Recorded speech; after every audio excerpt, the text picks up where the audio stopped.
Welcome back to Wider View, the program that provides perspectives on the news outside the narrow confines of the mainstream media. I'm your host, Charles Dunaway. This is the first episode since our summer hiatus, and I'm delighted to welcome Jim Kavanagh back to kick off our fourth season of Wider View. Jim is a former college professor, New York City native and denizen, and he blogs at thepolemicist.net. And his writing and analysis can be found on Counterpunch, Op-Ed News, The Greenville Post, Dandelion Salad, and elsewhere. And Jim is a frequent guest on Loud and Clear and The Critical Hour on Radio Sputnik. Welcome back, Jim. Thanks for having me, Charles. So, we're less than 100 days away from a presidential election, Jim, but it really doesn't feel like it. Most of us are sheltering at home from the coronavirus, while others are protesting in the streets, screaming Black Lives Matter.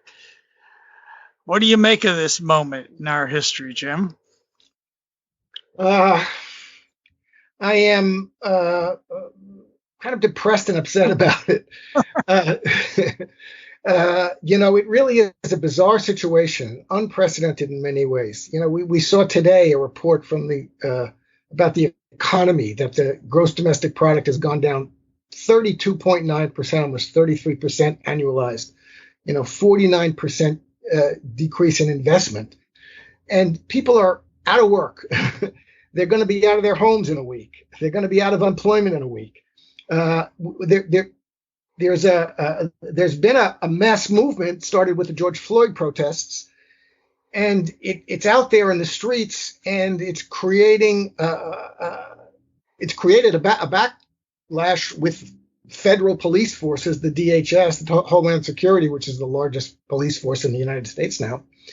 And all of this is going on. And as you say, we're 100 days from an election, which nobody's ready for. It's going to be a disaster. And I would think and hope that this would have been an opportunity to fight for things that, this is the kind of crisis that you kind of say, what better opportunity is there to fight for things like healthcare and job guarantee and income guarantee and housing guarantee? Everybody's out of work. This should become a general strike. We won't go back to work without the Medicare for all, without a housing guarantee, without a job guarantee. But it's been all channeled into partisan bickering of the worst kind, and we're facing this possibility of an election that's likely to be a disaster, because you can't even have real politicking. There's not even going to be political conventions. People can't get together. They're going to do the mail-in balloting, which you kind of have to do in this circumstance. Mm-hmm. But mail-in balloting is really dangerous. The people have to not react just to what Donald Trump says. Greg Palast is the first one who said, we're going to be in trouble with mail-in balloting. They throw out 20% of mail-in ballots get thrown away, and 900% more Black and Latino ballots than other ballots. We don't have the infrastructure for that. There's one state that does, Oregon, but everybody else is going to be inundated with mail-in ballots that are going to take a long time to count. They're going to be challenged all the way, and some of them for good reason. So this is going to be a real bizarre disaster, and I don't know what to make of it. Instead of seeing a movement which actually is moving towards a confrontation, which would be good, we're seeing confrontations that are getting channeled, I think, into dead ends. Mm-hmm. So how's that for a negative thing?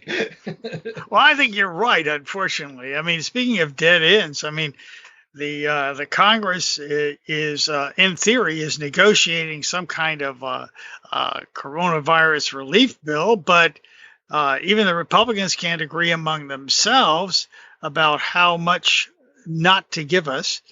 And the Democrats, they have a completely different plan that the Republicans say is dead on arrival.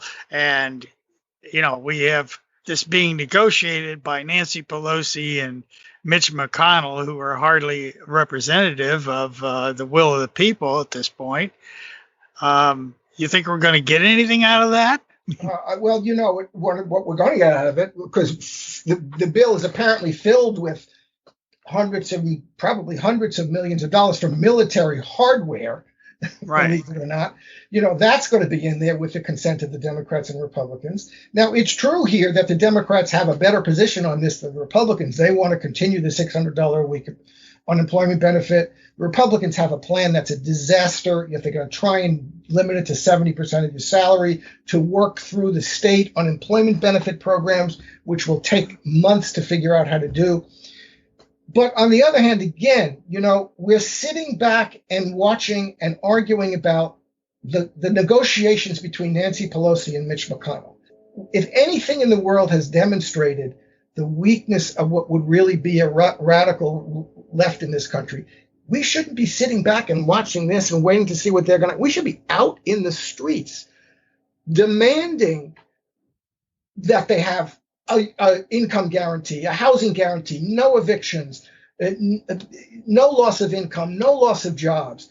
We should be out in the streets demanding that. Instead, the whole George Floyd protest thing has been channeled, and they're going to try and keep it into, we're just talking about race and we're just talking about policing, and we're not going to talk about these other things. Ajamu Baraka has written very nicely about this. Everything else is about whether we're going to have masks or not, whether hydrochloric one is good or not, or whether we're going to do mail-in ballots or not, or whether Nancy Pelosi is going to win, or people are sitting around with nothing else to do but make a revolution, and they're not doing it.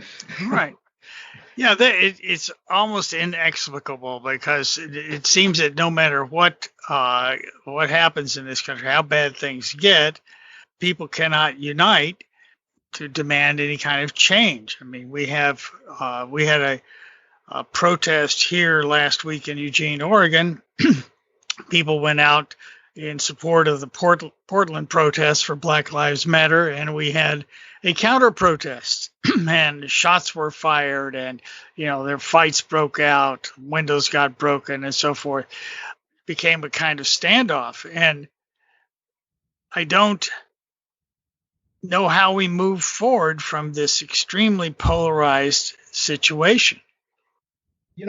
It's really hard. I mean, and it highlights the lack of class politics. And that's what they're going to try and do. And they are going to do it. They are doing it successfully. They're going to try and keep the momentum that the George Floyd protest started from leaking over into class politics. There was one weekend, I forget when it was, early in the George Floyd, the dock workers throughout the country went on strike and shut down ports around the country. That was a great moment.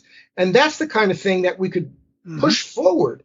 And there are issues, for example, hiding in this are issues that people don't think about. But, the defund the police program, for example, that demand, which is a good demand. It's crazy that New York City has a $6 billion police budget. In most cities, it's the largest item, that 1/3 to 1/2 of the city's budgets. So that money should be going to other people. They should have social workers who deal with most domestic violence incidents, et cetera, et cetera, et cetera. These are all great demands.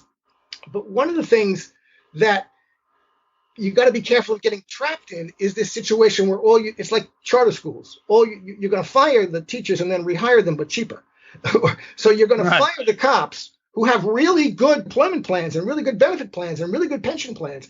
And that's the thing they have to give the cops, because they got to treat them well. And I'm not against firing some of the cops, but what we should be doing is saying, hey, look at those plans. Look at the job security and the job guarantees that the cops get. Everybody should get that. And if we defund the police, we should make sure that the people we hire get job security and job like that. You know what I mean? So this is a kind of thing that really should be being brought up. And, and if you're firing people, because, it's true. In Atlanta, the 3 cops that were fired over the incident with the 2 students in the car, they were black cops. Police, police careers are careers for black people now too, and they're good. Some of the best working class jobs that there are. So you want to fire working class, eliminate the police jobs, fine, but you got to have other jobs for those people. That's the kind of thing that builds solidarity. And you say, we recognize that we're doing something here, which we don't want to throw people out of work and make them homeless, whether they're black or white policemen, but we want to make sure that they have another job to go to. You need a job guarantee for everybody in society. So if you married that and connected that with the defund the police, you'd have something that would be attractive to more people. You know what I mean? Mm-hmm. But that requires a class perspective that's kind of totally missing. No. We get into these arguments. More than half of the working class in this country has been convinced that we ought to cut back the pensions and health benefits of the government workers so that they can be like the decimated benefits of the private sector workers, rather than the other way around. I've never understood that, but how people buy that is, but they do. Well, yeah, it's people who say I don't want to give up my private health insurance plan. I've got a good private health insurance. What are you talking about? I mean, yeah. I don't. First of all, is there anybody who really thinks that they have a better health insurance plan than what Medicare for All program would provide? A, and B, what you're really saying is, I don't want everybody to have health insurance. It's crazy. Or people who don't want to have, free public college because they paid for college. I mean, yeah. This is the way that the ideology, which has permeated the working class in this country, the kind of Shark Tank ideology, every person for themselves, is you've got to. But that's why when you make demands that are rightful demands about disproportionate violence of the police, or let's defund the police, you gotta. It would be best if you pose them in ways that extended the benefits to everybody, and not just we're going to fire these people. We're going to make sure that there's a job guarantee for everybody. Right. It's the same thing as when you fire teachers. And I know a lot of working class people. Why do the teachers make so much money? They only work 9 weeks a year. 9 months a year. I mean, right. And it's like, what you should be doing is fighting for the same benefits that they have. Not. Oh, absolutely. Well, one of the things that to me has really demonstrated the problems with this capitalist I got mine and screw everybody else mentality we have here is the U.S. response to the coronavirus situation as compared to, let's say, Vietnam, for example, where they've had no deaths, I think, so far. We had one day last week, Wednesday of last week, the U.S. had 1,400 coronavirus deaths, about one a minute. And now we're beginning to hear about the long haulers, the people who have had the COVID and recovered, but who have lasting health problems of various kinds. And, we have no idea how much destruction this virus is going to continue to do to our economy. But, we had the worst possible response. I don't think we can lay it all on Donald Trump. No, listen, this whole thing has got me so confused. I've got to say, I don't think the data about this disease is reliable. I think there are all kind of funny things going on with the data. I think it's all being cherry-picked by both sides for different reasons. But it is quite clear that, and it's hard to know what really the best strategy about this virus is, because there are countries that did lockdown that didn't do as well as countries that didn't do lockdown. There's Vietnam and South Korea and Thailand and Taiwan did very good. Japan did very good. So, we have to study those things without entering into it, having already staked out. This is one of the examples of the worst elements of the existence of Donald Trump as a political fact. I mean, everything is staked out around him. The whole discussion has been centered around him, not about the science, not about the questions that are there that we have to ask. And we haven't. The question that's really kind of, as you alluded to, what are the long-term effects of this? Because even if there's a low, and I think at the end of the day, there is a low death rate, a low case fatality rate.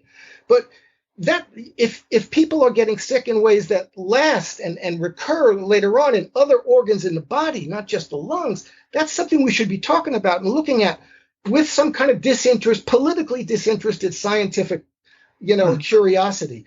But people have just, everything about the United States now is centered around Donald Trump. I like to, and it's very bad when that's scientific questions. I think of Donald Trump recently. He's like a bird that's got in the house. I've been in a situation where that happened once, where a bird got in the house, and everybody's running around. You've got to pay attention to the bird. You got to try and get the bird, move it around, and make it go where you want to go, and smack it down and get it out. Meanwhile, the house is being eaten away by termites, and people are being robbed in the next room, and but everybody's paying attention to the bird. So Donald Trump is a little bit like that. He ends up sucking all of the attention that, and everybody orients their discourse and their actions around how are we aligning ourselves with or against Donald Trump. And it's a very bad thing. It's particularly bad with scientific issues. And the one thing that we do know that's clear, that the United States, comparing to almost every other country, is we don't have a public health system. This is one of the things. We don't have a way of coordinating a response to this. We didn't have a way.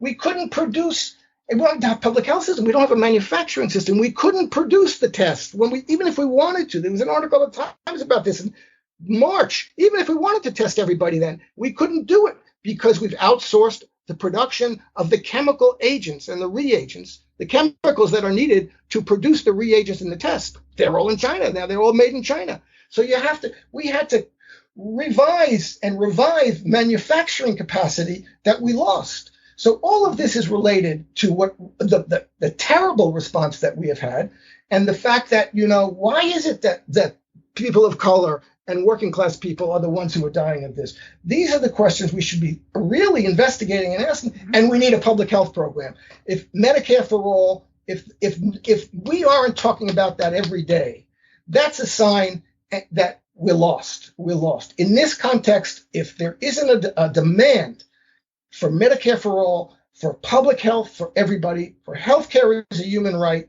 it's just nuts. And it's a sign that the left is really weak and that the Democratic Party is a disaster. And speaking of Medicare for all and losing, the Democrats won't even include Medicare for all in their platform, which of course is always ignored anyway. But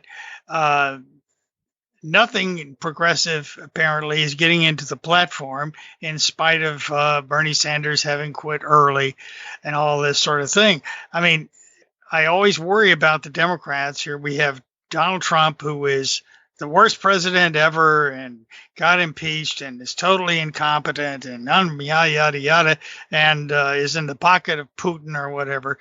But now I'm going to nominate an individual who probably is the worst possible candidate that they could have nominated. Yeah, I mean, and they're going to snatch defeat from the jaws of victory once again. It's extremely possible, probably likely, but because Biden is coasting on the fact that he hasn't had to show his face at all and talk very much, because the situation in the country is such a disaster, and Trump is being blamed for it, and certainly rightfully so. But Biden comes out of there, comes out of his cave. It's going to be difficult. Not only did the Democrats, they ran a campaign for a year against Medicare for all. I'm not putting it in their platform. Of course, doesn't make any. That's not going to be. Nobody pays attention to the platform anyway. But it's a sign of what they are. They ran a campaign opposed to that. Nobody. Right. This for me at this point in this, this is a demand like the Voting Rights Act or like opposing Jim Crow. This is Jim Crow for people. This is working class, killing working class people and not just working class people, anybody who can't afford to go to the doctor. And this is healthcare as a human right versus healthcare as a commodity. And it's not popular. 88% of Democrats want it. Most Republicans and independents want it. And if you can't mount a campaign saying simply, name me the person and the child who should not be able to go to the doctor because they can't afford it for their coronavirus or for their cancer. And if you're not naming yourself, then you have no credibility. Yourself or your own child, you have no credibility. There's an argument that can be easily made for that. But the entire apparatus of the Democratic Party and its allied media, and we have to recognize CNN, MSNBC, PBS is the allied media of the Democratic Party, do not want to do that. They oppose it. Just switch gears slightly. It strikes me also that when presidents find themselves in trouble, with an election coming up, they often look to some kind of foreign conflict to distract the public. And we have Mike Pompeo out making all sorts of belligerent talk and actions against Iran and China, particularly. More sanctions. How far do you think they're going to take this? Particularly if Trump's poll numbers don't start coming up. Trump is himself, of course, very inconsistent about that. And I think he has had some kind of little psychological aversion to full-scale war, although not to being nasty and not to being imperialist in general. And we are at war with Iran. And, the sanctions on Iran and Venezuela are extremely nasty. And they are having an effect on the sanctions on Syria. We're at war with Syria. This is a regime change war that's still going on. And it has real effects in those countries. So, and I think it would be possible for Trump, if he sees himself going down, to try and save himself with some kind of aggression. It's not going to be an aggression against China. It'll be against Venezuela, probably, which is an easier target, something like that. But that's even now a little bit tricky. The idea of rallying around the flag for a military intervention in the next 6 months, 3 months, 4 months is something which isn't going to go over very well. People kind of see through that, and there's an aversion to that. That's Trump. One of the things that people don't like about Trump, and he's getting worse about it, is his nasty and aggressive personality and discourse that comes through. So, it's one thing for the nice guy who's in favor of human rights and democracy to promote a war. And, we got to do this to save the Venezuelan people. Nobody's going to believe that that's why Trump is doing it. You know what I mean? Right. Of course not. I want to sort of wind up with a kind of, I guess, $64,000 question we used to call these. Probably 64 million now. You've got the Democrats running here basically on a platform of "We aren't Trump," but we don't have any way to get the things that we really need, like you said, a jobs guarantee, Medicare for all, housing for all. None of these things we have any hope of getting. We have coronavirus ravaging through the country. Don't forget climate change is out there. Have we reached some kind of political dead end here? Not to mention one other thing that we should mention is that we have an economic collapse probably coming. But have we got to a political dead end here? Don't think any of us see a way forward at this point. I don't see how we get out of it. Do you? I hate to say it, but I agree with you. I think that, clearly you look at the election, whatever the result of the election isn't going to change anything much for the better. And Joe Biden says exactly that. Nothing will fundamentally change. We're not going to get universal health care. We're not going to get a job guarantee. We're not going to. Where are those 40% of the businesses, the small businesses that are gone and probably gone forever? How are they going to come back? How do you get back from this? You have a situation where the only people who are making money now are the wealthiest people in the world. Jeff Bezos made $13 billion in a day during this situation while everybody else is out of work. 19 straight weeks of more than 1 million people out of work. And I don't see where it's going to end. Certainly the government, the electoral structure, the governmental structure, the filibuster is ridiculous. It has to go. The elections, not only these elections because of the mail-in ballots and because of the difficulty of the situation with the pandemic, but, for 20 years, we've known that the electoral system is not really reliable. It's not It's prone to fraud in all kinds of ways with electronic voting, and we've seen it in the Democratic primaries. We've seen it in the general elections with the Republicans. And so what's going to happen? What are we waiting for? This is the opportunity to have a mass movement that demands things. If there's a reason to get rid of Donald Trump, it's because get the distraction out of the way. The Democrats have to fail on their own, and everybody has to understand that here we have a Democratic administration, and it's a failure. And we got to have to fight against that and forget about, depending on electoral politics. Well, yeah, I think you're right. I mean, I do think that we've got to expand these protests into something besides what it is right now, just racism and police, because we've got to change the country. Well, I wish we had time to talk more. I do appreciate you joining me today, Jim. Thank you, Charles. Good. Thanks again to Jim Kavanagh for joining me today. I will post links to Jim's blog and to the Facebook and Twitter handles for The Polemicist in the show notes at widerviewradio.podbean.com. And I'll also link to Ajamu Baraka's recent article on the George Floyd protests that Jim mentioned.